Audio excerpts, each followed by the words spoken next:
রাস্তা সরানোর দাবিতে কলাগাছ পুঁতে বিক্ষোভ বিজেপির। ভিআইপি রোডের পাশে বাঙ্গুর সংলগ্ন সার্ভিস রোডে বিক্ষোভ। লেকটাউন ও বাঙ্গুরের একাধিক জায়গায় রাস্তা খারাপ রয়েছে বলে দাবি বিজেপির। রবিবার সকালে সেই রাস্তা সরানোর দাবি নিয়ে এক অভিনব পদ্ধতিতে বিক্ষোভ দেখায় বিজেপি কর্মী সমর্থকরা।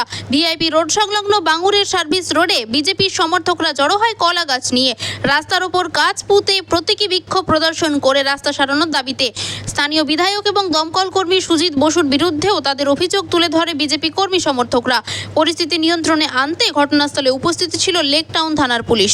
শাসন 15 বছর তৃণমূল সরকারে 15 বছর ধরে এখানকার বিধায়ক তথা মন্ত্রী সুজিত বোস এখানকার বিধায়ক। আমাদের সাউথ দমদম পৌরসভা বিধাননগর কর্পোরেশন আমরা 15 বছর তৃণমূল সরকার রয়েছে। অথচ আপনারা দেখুন বিধাননগর থেকে শুরু করে আমাদের দক্ষিণ দমদমে যে 10টা ওয়ার্ড আছে বিধাননগর বিধানসভায়, সেখানে সমস্ত রাস্তাঘাটের অবস্থা ভয়ানক। আপনারা যেখানে দাঁড়িয়ে আছে আপনারা দেখতে পাচ্ছেন এর সামনে 22 তলা বিল্ডিং উঠছে। একটা পাড়ার মধ্যে 22 তলা বিল্ডিং উঠছে। দেখুন লক্ষ লক্ষ কোটি কোটি টাকা পৌরসভা আয় করছে, রাস্তাঘাটে এই বেহাল দশা। বড় বড় লরি 20 চাকা 24 চাকা 25 চাকার গাড়ি এখানে ঢোকে রাস্তারও ভাঙচুর ভেঙে চুরে অবস্থা করে দিয়েছে।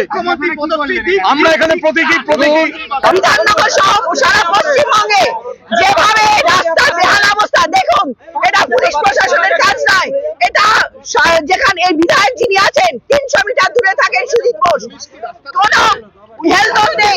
আজকে মানুষের ভোগান্তি ওনার চোখে পড়ছে না। ভুতুড়ে ভোটার রোহিঙ্গা ভোটারের ভোট দিয়ে উনি এসছেন পাওয়ারে, কিন্তু দেখুন আজকে আমরা কলা গাছ পুঁতছি কেন? আগামী দিনে গোটা পশ্চিমবঙ্গ জলা জমিতে আর রাস্তা খোদায় বিভিন্ন দিকে গাছ পুঁতে সাঁতার কেটে আমরা প্রতিবাদ জানাচ্ছি, যাতে আগামী দিন নজরে পড়ে। আমার নাম মলি পাল।